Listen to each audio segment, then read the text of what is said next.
We're going to go ahead and get started today with the special meeting of the Maricopa County Board of Supervisors.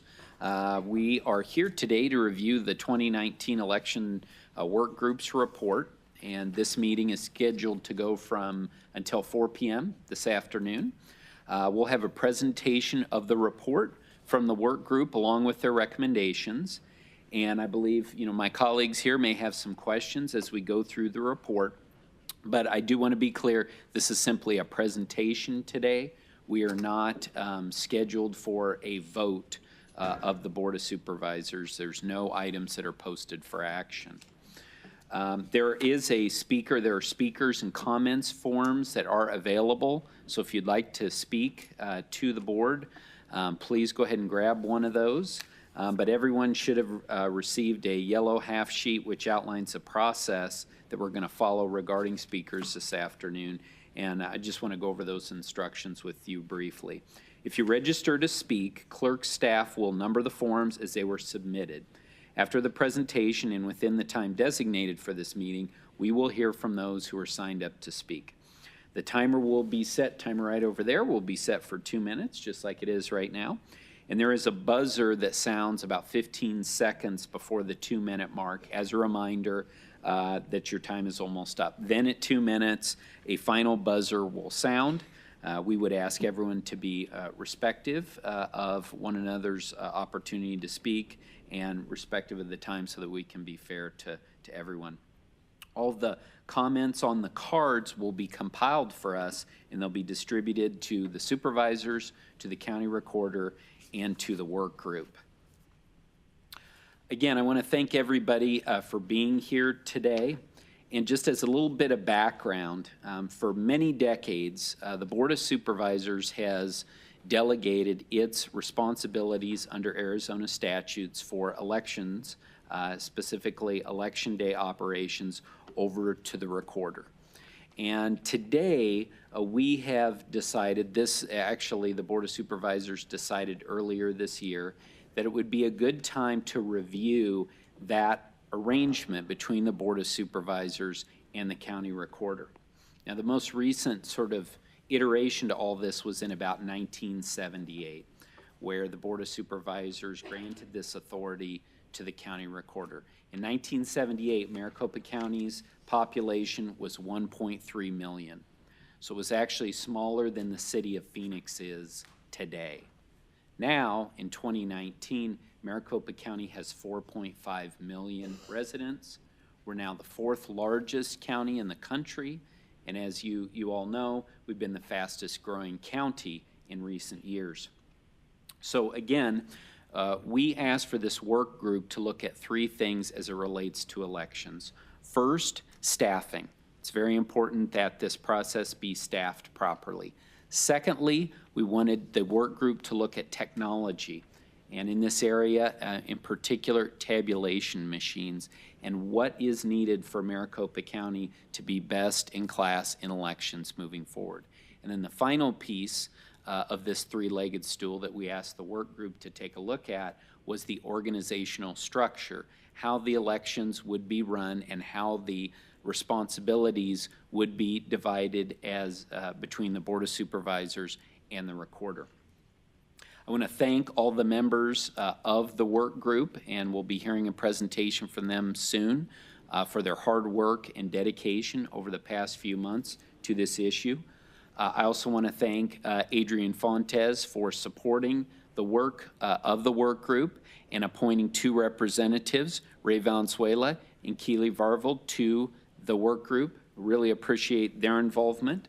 And I also want to thank my colleagues for their support of this effort. And I want to thank the many people out in the community, and some of you are here today, who have spoken with me and my colleagues from all across the political spectrum and given us their perspectives on this important issue as we move forward. But again, what today is really about is about listening to this work group report and hearing their recommendations on how Maricopa County can be best in class in elections as we move forward into the next decade.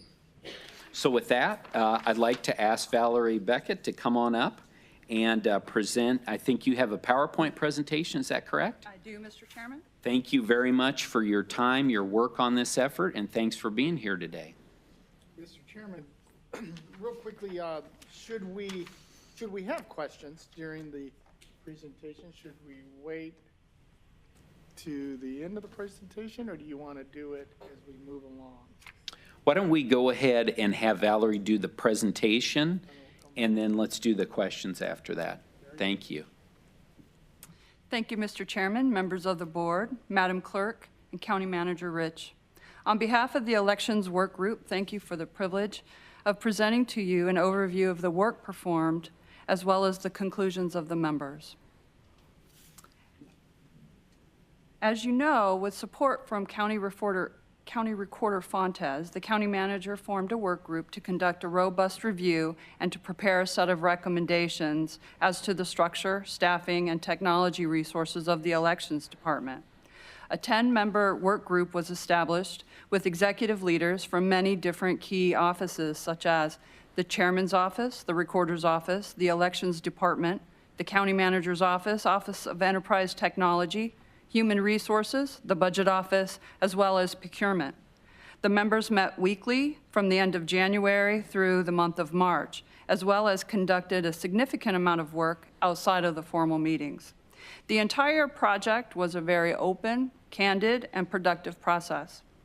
As the members developed a plan on how to approach this important project, the members took time to reflect on some of the issues and reasons the group was formed.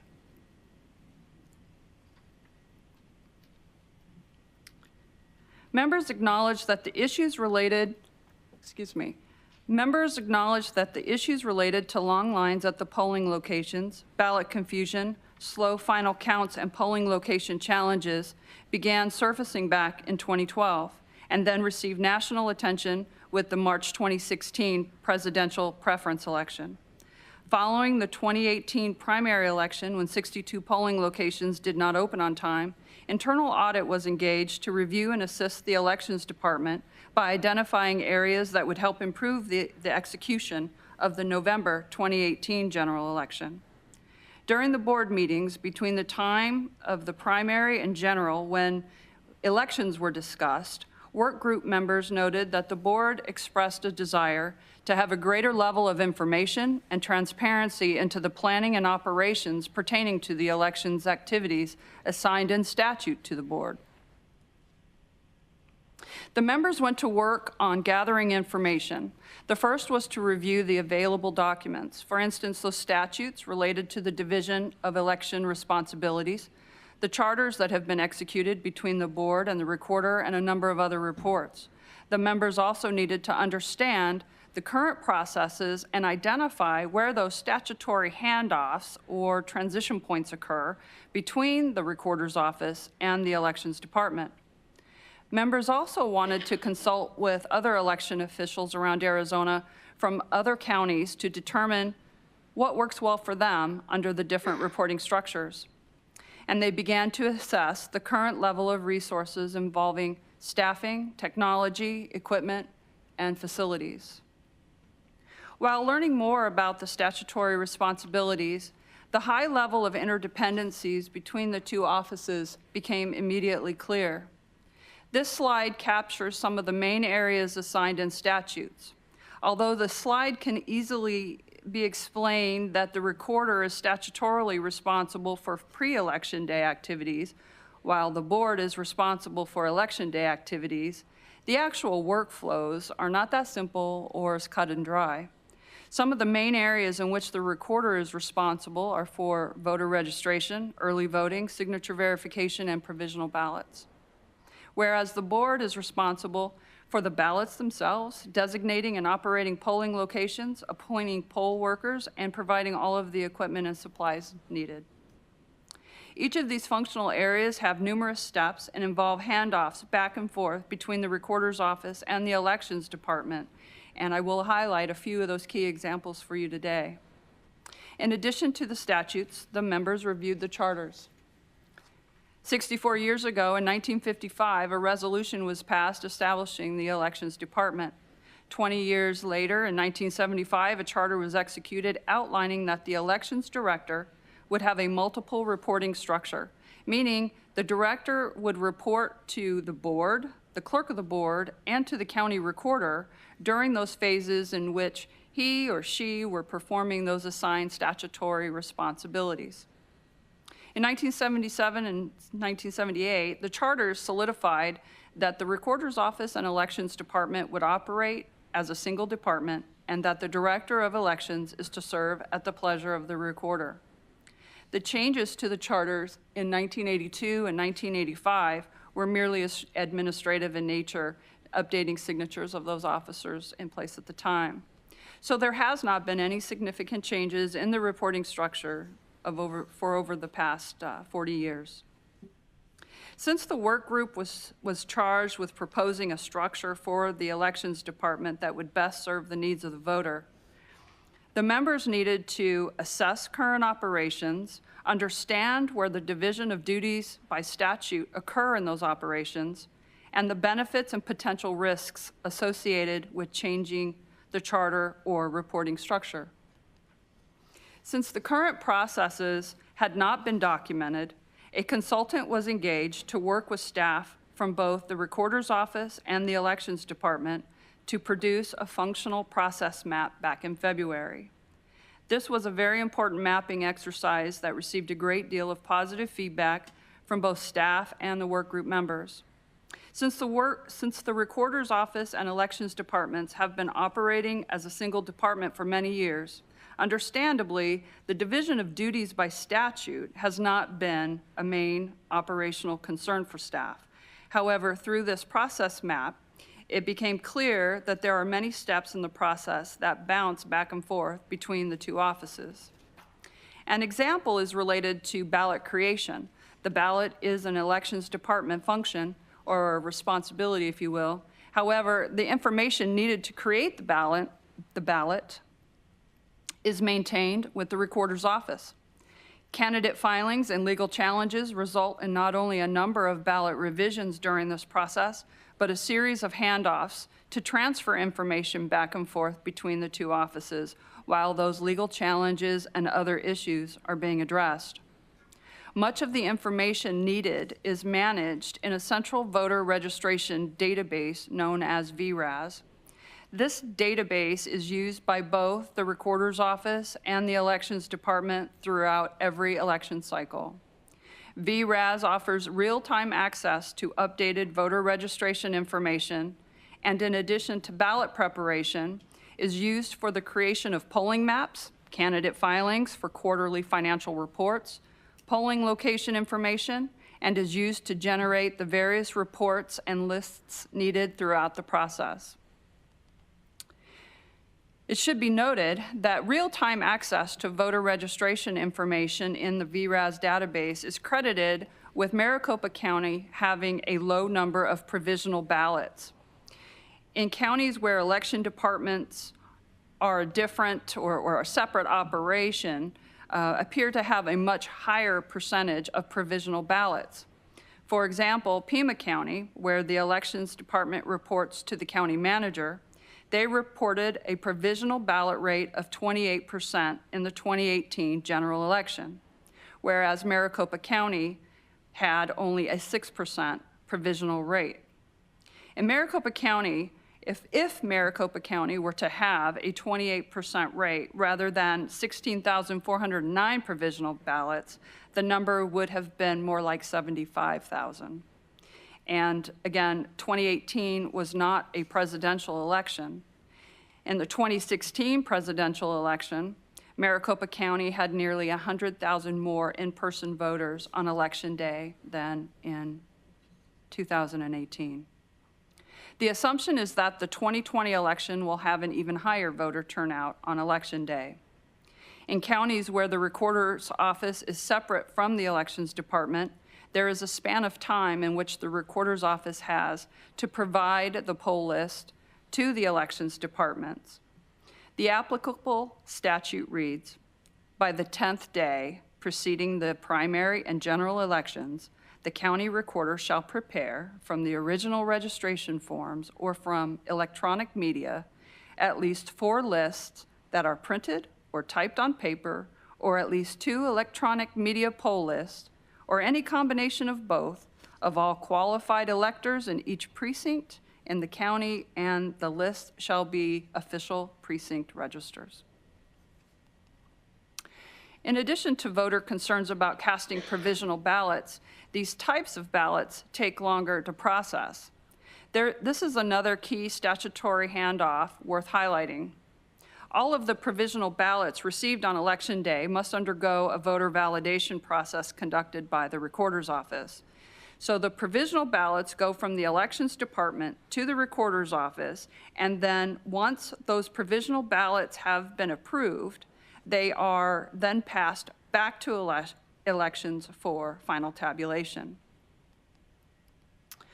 Another area in which Maricopa County Recorder's Office and the Elections Department combine efforts that other counties do not is the recruiting and training activities for election workers. Both offices work together to ensure staffing needs are covered for early voting, Election Day, and post-election work. The training is performed as close to the election date as possible, and considering over 4,000 workers are needed to execute elections in the 4th largest county, this is certainly always a very heavy lift. The current system offers a greater level of efficiency and consistency to those election workers. Early voting is the assigned statutory responsibility of the recorder. In jurisdictions that have a separate reporting structure, the Recorder's Office would set up In jurisdictions that have separate reporting structures, the Recorder's Office would set up and then close the early vote centers, and then remove and transfer all of the equipment and supplies back to the storage location. Pima County had 12 early vote centers in 2018, and these sites were not used on Election Day, whereas the 40 early vote centers in Maricopa County transitioned into polling locations, again offering a more efficient and consistent operation to the voters. In a review of the 15 counties in Arizona, 4 of the election departments have a direct reporting relationship to the recorder, whereas the other 11 either report to the Board of Supervisors or the county manager. In addition to stepping through Maricopa County's current operations with staff, the work group also toured Pima County's elections department and consulted with Yavapai County officials to learn more about their operations. The discussions were very informative as the staff and officials shared their insights and experiences. A common theme was that regardless of the structure, given the statutory responsibilities assigned to the board and to the Recorder's Office and to the clerk of the board, a highly collaborative relationship is needed. Both counties shared that staff from their 2 offices meet daily, since a decision on one office or in one office will certainly impact the other. As the members began formulating recommendations, there were a few key guiding principles which all of the members agreed. The voters deserve a best-in-class election system. Both the county recorder and the board already share statutory responsibilities for executing elections. Given the upcoming 2020 elections, recommendations that are implemented now should enhance our abilities, not interfere with them, and that efficiency should be preserved and that we avoid duplicative and unnecessary costs. With respect to efficiencies and cost, it is important to reiterate that the Recorder's Office and Elections Department have been working as a single department for over 40 years. Many efficiencies have been implemented, and there are critical shared resources that would need to be considered if the reporting structure of the Elections Department were to change. For example, staff from the Recorder's Office backfills the Elections Department whenever needed. The Central Voter Registration Database, VRAS, that was mentioned earlier, Sitebooks used for voter check-in also uses that VRAS database. Ballot on Demand printers, GIS mapping resources, the recruiting, training, and payroll functions for the over 4,000 election workers. There is also information there is also the information technology infrastructure. That includes the network servers, the hardware, software, licenses, et cetera. The entire warehouse operation is also a shared resource. Our recommendation for technology is to upgrade the 20-year-old tabulation equipment as soon as possible. The current equipment was acquired in 1998 and limits the number of ballot styles and is slower in processing time as compared to the available current technology. The request for proposals has been issued, and those proposals are currently under review. The target date for selection is by the end of next month.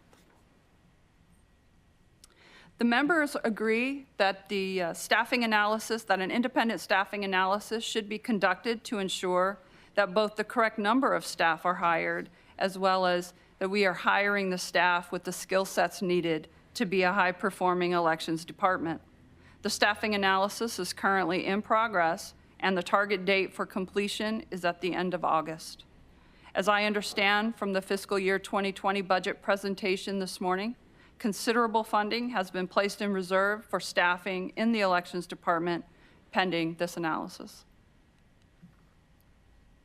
With respect to structure, the work group believes that given the scope of the upcoming 2020 elections calendar, in which preparation activities are already in progress, and the planned introduction of new tabulation technology, which is to be tested in the November 2019 local jurisdiction elections, and the significant level of interdependencies with which the current operations and the members support a shared reporting structure. So what does this mean? Since there are many different options with accomplishing a shared reporting structure, the work group believes any shared structure is best developed between the county recorder and the board. However, since that concept did not truly fulfill the mission of the work group, the members believe the most efficient approach is to continue to grant administrative authority to the county recorder through an amended charter to perform the specific election-related duties assigned through statute to both the board and the clerk of the board. Establish 2 director-level positions in which the scope of each position would be to a great extent aligned with those assigned statutory responsibilities. Both the director positions would be made by mutual agreement by the board and the county recorder. The director overseeing most of the board's areas of responsibilities would have a dual or shared reporting structure, meaning this director would receive policy direction from the recorder while also reporting to the board. This director is responsible for keeping the board apprised of elections plannings and decisions insofar as how those may impact election activities assigned in statute to the board. The director overseeing those areas in statute that are assigned to the recorder would have a direct reporting relationship to the recorder. It is the expectation that the 2 directors would be responsible to work in tandem to bridge any process or communication gaps in order to provide the best level of service to the voter. The resources needed to effectively execute the areas of responsibilities would be organizationally aligned under each director. The work group believes the elections department should be non-political. The proposed structure allows the board to be more involved with the intent to improve accountability, transparency, and ultimately service delivery to the voter. Further, the structure maintains the operational efficiencies developed over the years and avoids significant duplicative costs that would be incurred if the offices were to be fully separated. Members of the work group estimated an initial cost of about $8 million to completely separate operations. This is due in a large part to the number of shared resources that was highlighted previously. Finally, the structure should be or could be implemented now and then reassessed following the 2020 elections calendar. However, the work group also understands and appreciates that in order for a shared reporting structure to be successful, there must be full support and buy-in from both the board and the county recorder. Without sufficient support, the work group offers an alternative recommendation.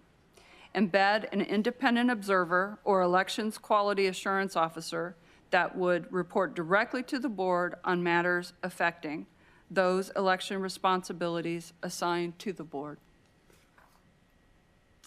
To recap, the work group supports upgrading the tabulation equipment with current technology and functionality, complete an independent staffing analysis with funding held in reserve, and establish a shared executive reporting structure that creates 2 director-level positions and gives each director the responsibilities that align with the specific duties assigned in statute, with the intent of improving accountability, transparency, and service delivery.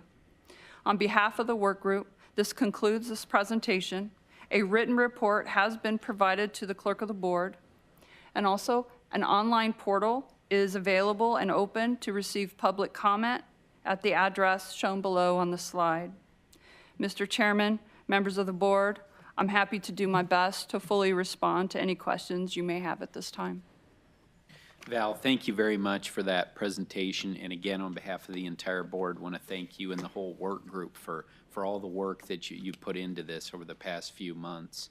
Thanks for your willingness to answer questions from the board, but I will remind my colleagues that although Val has learned a lot about elections through this process, she's not an elections expert, and so she may defer some of the questions to some of the individual experts on those items, members of the work group or others. But with that, I would open it up to any questions from my colleagues.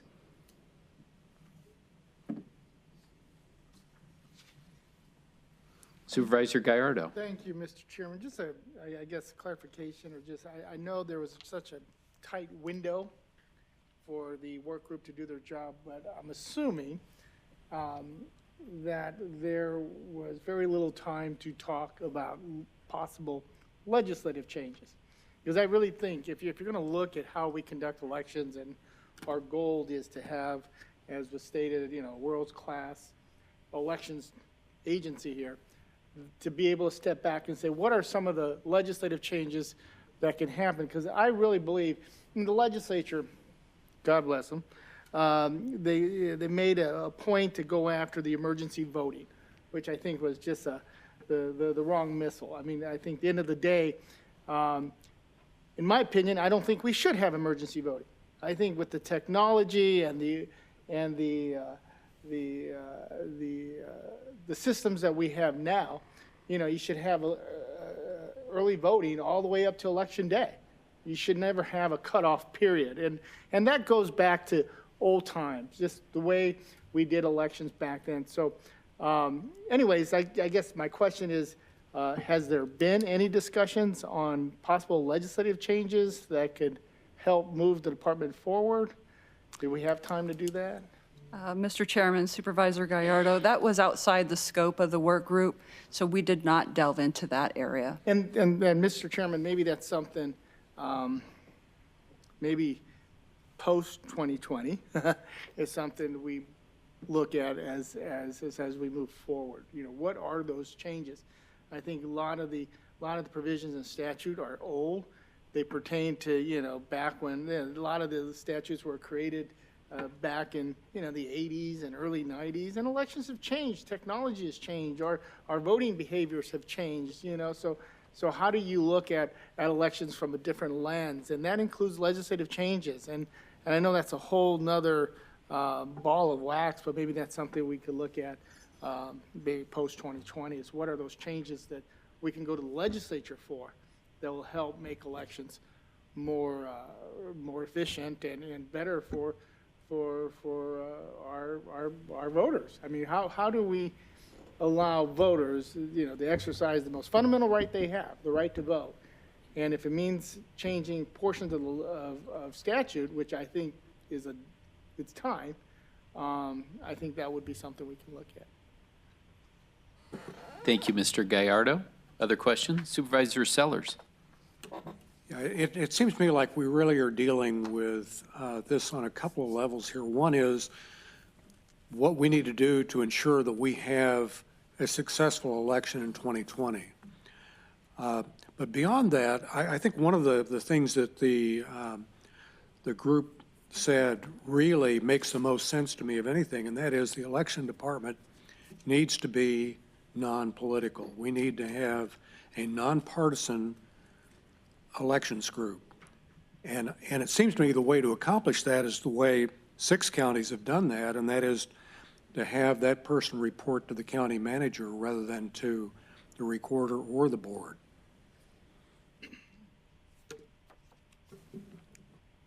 Thank you. Other questions or comments? I have a quick question. Supervisor Hickman. I've asked before. Very interesting slide about provision. Because provisional votes, to me, represent where we've had some issues before, what I would say time in line. You have a voter walk up and want to vote, and something has been determined that maybe they're in the wrong place or whatever else. And I think hopefully that's why you went into that VRAS system. All that has a big chunk of where provisional votes either come or do not come from. So when Supervisor Gallardo was talking about legislative fixes and the wrong missile, the emergency vote centers, if I can recall, the legislature tried to look at that last year and could not get enough support. Oh, I'm sorry, could not get enough support or whatever, so that issue went away. We ran out of time. This year, they decided to look at it again after having an election and after emergency vote centers. There was some questions about them, not just from the public, but also from this board.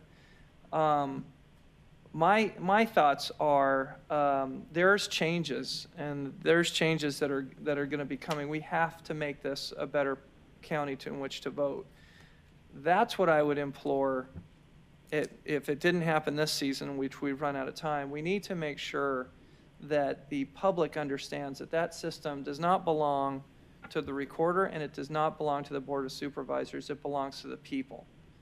It's a reporting function that is going to make life much easier on election day. So hopefully we can take a good solid look at that either during this time between legislatures or start talking about during the next legislative session, because we need to get that identified. Thank you, Supervisor Hickman. Any other questions or comments? Supervisor Chukri. Thank you, Mr. Chairman. I appreciate the work, Val, of you and the working group, and this isn't an easy issue at all. And I also would say that it's not too overly different than what we've been doing the past 7 years here as a new board in Maricopa County, and that is applying this business mindset, applying this best-in-class that we talk about mindset to elections. And Val, you said it, I think, best in the one slide where you have that timeline as to when in 1955 this was created, and shortly thereafter, you know, we came up with this new authority or this new delegation of responsibilities. And to the chairman's point, we were at a 1.1 or 1.2 million population at the time. Today, we're four times that amount, 4.5 million people. We saw the chart today from our budget team that we are the fastest growing county for the past 3 years. If you look at our closest competitor, which, you know, when you're Lebanese, competition is everything. And they really are a competitor in the sense of growth, that Clark, I think, Nevada, Clark County, Nevada, is the closest county to Maricopa County by way of year-over-year growth. And we're 70% higher than they are. So this is not going to stop. And so, as Mr. Sellers said, which I don't disagree with in the context of that this shouldn't be political, this isn't, to me. This is something that our former colleague, Mr. Barney, looked at back in 2016 when we saw what happened with the presidential preference, saying we've got to look at this just as we've looked at every other county department. It's a little different because you have a recorder that is elected, but I would love to just share with my colleagues, my mindset on this is to take this report, make sure we understand it and digest it. However, that we look through the same lens we've been looking through the past 7 years of it is time to make sure that the metrics, the work that we use meets the standard of the Maricopa County of 2019, what will soon be 2020. And you're talking about a far bigger county with far more needs, especially when it comes to elections. So this is multiple items in my estimation. It's the equipment, which we've talked about and which should not be a problem next year.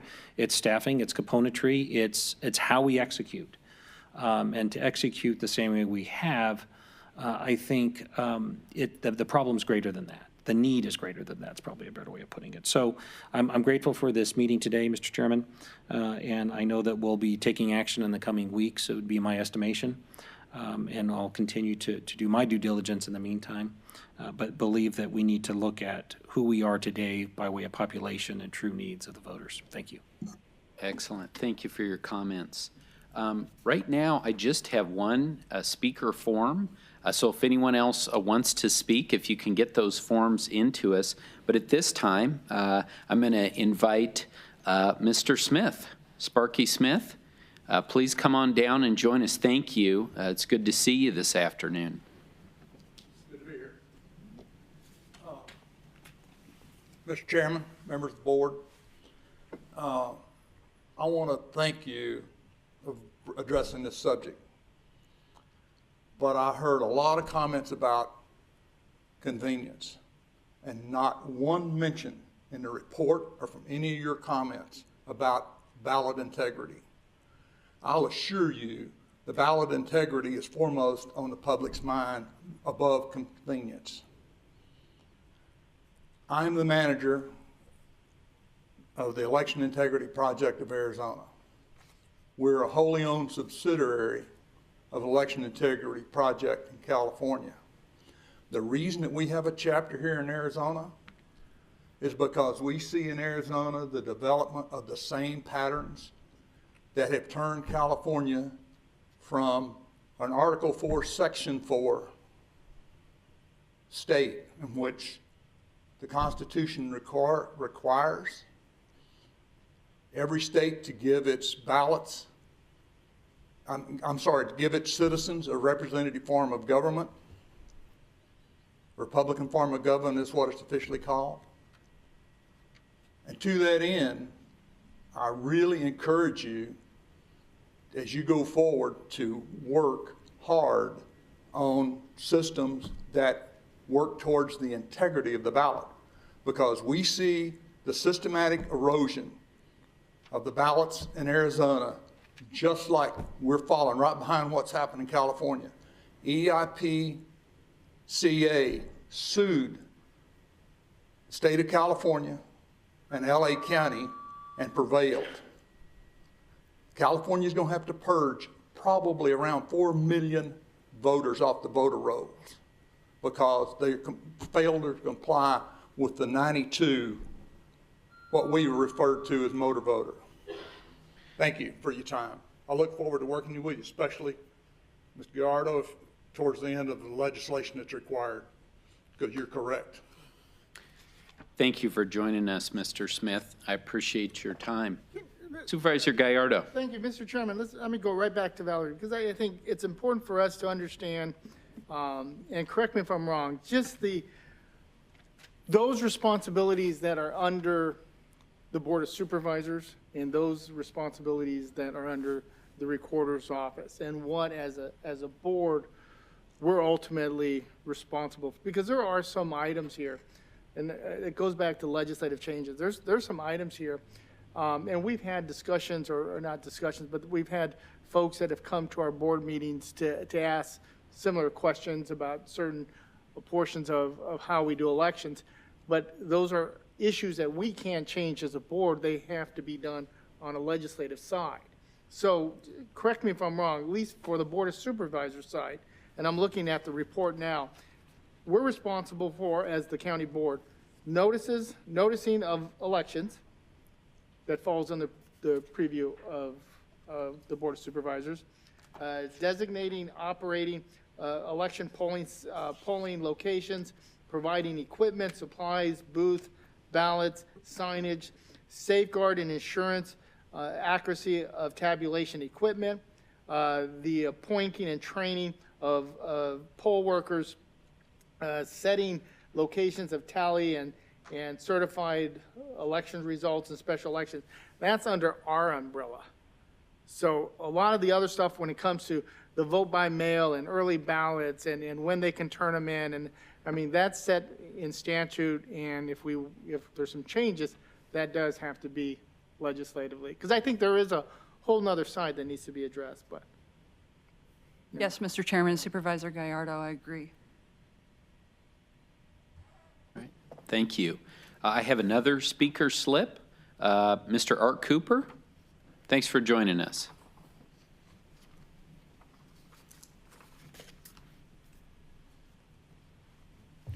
Thank you, supervisors, and thank you, audience. Why are we here? 60 years. We've never had an issue. One recorder, this recorder, has brought us here. And as was mentioned in the chart, this should be nonpartisan. But this recorder quickly chose to make this a partisan issue. And now we have an election that's occurred where there's doubt that it was an impartial election. And steps were made to continue that day, before that day, after that day, to continually show partisanship. Now, this is not a Republican issue. It's not a Democrat issue. It's sensible. We have to make sense of this. And now you've got a report. And if I would pause my time for a moment, I'd like to have you bring up a piece of your chart that shows the solution. You showed a chart of two entities selecting two people to run this. Can we bring that up? That one page, if you'll pause my time, when she brings up that page. Right there, that one. I'm understanding that's a solution. But I'm looking at a chart that represents mom and dad making a decision about two people who are going to have the integrity of this election going forward. Now, in my household, is my wife here? I make the decisions. So if it comes down to you two entities, mom and dad, making a decision, I like this guy, I like that guy, I like this girl, I like that girl, but I don't. Who's going to make the final decision? And this 2020 election is dependent upon the integrity and you, the supervisors, making this decision. Thank you. Thank you very much for coming down and joining us. Thank you for your words. Do we have, Madam Clerk, do we have any other speaker slips? I have none, Mr. Chairman. All right. Well, those were all the speaker slips we had then from everyone.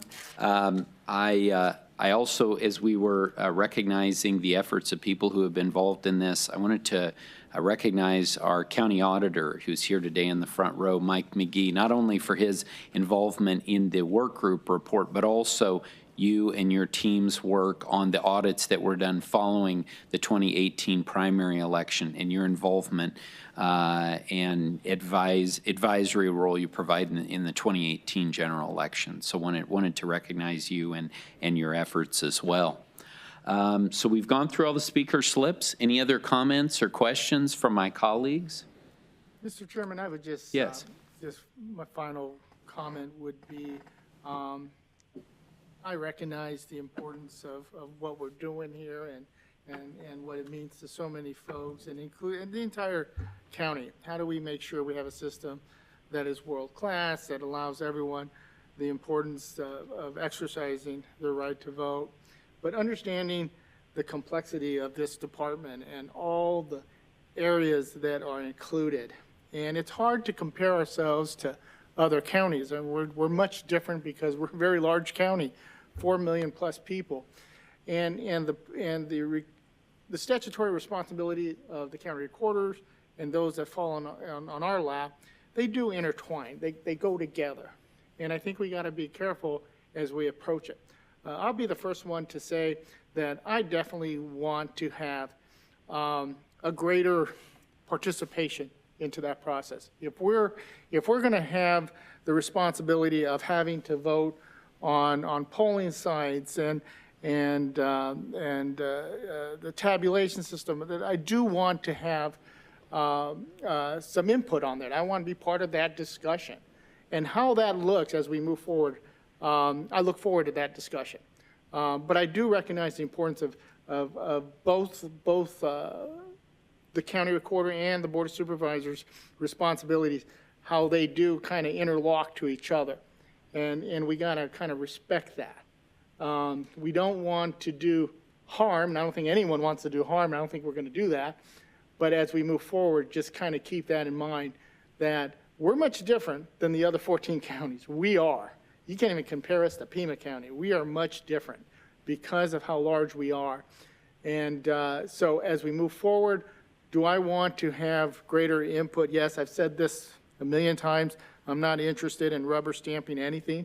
I want to have a real discussion on the number of polling sites. I want to maximize the number of polling sites for our PP&E. I think we should use every possible opportunity to make sure that we have as many sites as possible for folks to vote in our PP&E, in our primary, in our general. So I want to be part of that discussion. At the same time, I recognize the importance of keeping, or not keeping, but recognizing that both the recorder and the Board of Supervisors' responsibility, they are intertwined. They go together. We just got to be careful with that, I think, as we move forward. But I look forward to future discussions. Thank you. Any other comments, questions? As has been mentioned today, I think that, this obviously is about putting a structure in place and getting the technology that allows Maricopa County elections to be best in class. But it is definitely about integrity as well. It's about democracy, and that's why we take it seriously here on the Board of Supervisors. I know the county recorder does too. In the end, that's what this is about. There's nothing more fundamental that we do in county government than operating these elections. So I know that we'll all move forward in the next few weeks as we reach any final decisions. And of course, we'll be back here again and we'll have another opportunity to hear from the public and move forward. But know that all of us here believe there's nothing more fundamental and nothing more important than this right to vote, especially today, now more than ever. So with that, again, I want to thank everyone for being here today. I want to thank everyone for their cooperation, and have a great rest of your day. And with that, this meeting is adjourned.